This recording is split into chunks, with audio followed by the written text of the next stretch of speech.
we hear survey, and this is for you, Julianne, but to everyone, we hear survey after survey recording a decline in confidence in political systems, in democracy, in politicians themselves. How much of a concern is this for the actual political practitioners? Yeah, no, I think that the fact that there is a lot of, as you say, information out there, the fact that there is sort of, certainly more access to people than there's ever been before is actually a strength, certainly of democracy. I was talking to David about this before he came on, and there's always been sort of a healthy skepticism about democracy, right?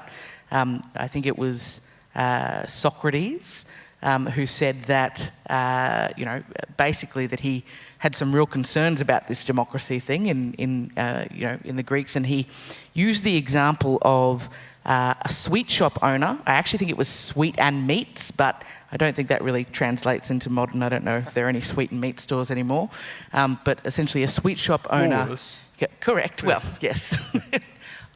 Woolworths, or a sweet shop owner, and a doctor.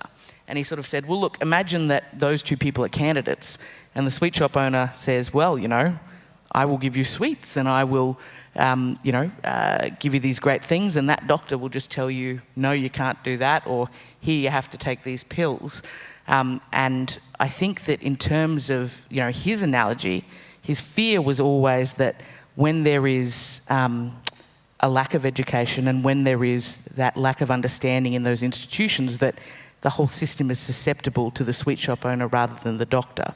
And I think that's an interesting thing in the context of what's happening today when you see the likes of, the Clive Palmers and the Trumps and the Pauline Hansons. And how do you make sure that we have the systems and the processes in place to elect more doctors than sweet shop owners? I mean, David, I would say that certainly some of those political actors feed that sense of distrust amongst most people. The Clive Palmers, for example, do. But what I find interesting is that when I talk to quite a lot of parliamentarians and politicians about the indexes of trust and confidence and whatever, and it goes back to, I think, Julianne's original point as well. The bulk of parliamentarians that I've ever dealt with are in it for the right reasons. They're just caught up very often in a bit of a flawed system that doesn't let them do as much of the good as they would like to be able to do. But what I find really interesting, for example, is that I often have people say to me, okay, Australia has slipped about 10% in the last decade on Transparency International's Corruption Perceptions Index, as on many other indicators of people's trust and confidence in democracy, and that's true, it has. And then I have people say to me, but so if we do this reform, if we introduce a National Integrity Commission, will trust go back up again?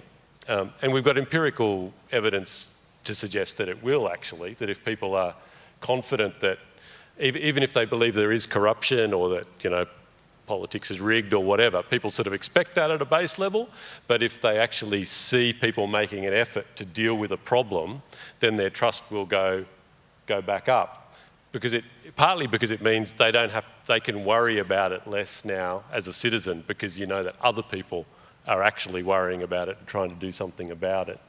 So I find that quite heartening that, in fact, I know quite a lot of politicians do look at those indexes and those measures and are trying to do things, reform the political system, whether it's political donations or a National Integrity Commission, in order to actually bolster and improve trust. Some politicians don't care at all, but a lot do, and I think that's reassuring. But I think when it comes to looking at what's happened with trust and confidence in Australia and in many countries, the way in which trust in government, not necessarily in democracy, but trust in government went up in the early stages of the pandemic, when governments actually changed their behaviour very enormously, provided a lot of information, knew that they could only operate with the cooperation of the whole community, brought people into their confidence a lot more, revealed where their sources of advice were coming from, and people wanted to hope. People wanted to trust because they realised we all realised we were in a tight spot, and trust actually went up. Now it's falling apart again, especially because of the dissension and the argumentation over the right responses. The federal-state blame game and is probably the biggest driver of it at the moment going into the federal election. But nevertheless, it shows some of the indicators of what will actually make trust and confidence in our system go back up again. So I think there's some really big lessons in that, which we can then feed into that question of, well, how do we want democracy to operate in the long term? And we can look back to 2020 at a bad time to say, actually, there were some things we did then which actually made trust go up. So how do we actually replicate those and make them permanent? I think it's at those times when the politicians are, as you say, delivering information which is valuable to people, it's helpful to people, and there's really not a lot of dispute around it. But our system's not built for that, is it? I recall after the 2011 floods, I think Labor was in a lot of trouble in Queensland, and Anna Bligh's ratings went like that because she was standing in front of a camera every day just saying what was happening, telling people what they wanted to know. But the appetite for that just doesn't seem to be there, does it? No, I mean, it's a very sort of commonly held thing that, the electorate wants to know what you're doing for me right now, not just what have you done for me lately, which is what used to happen previously.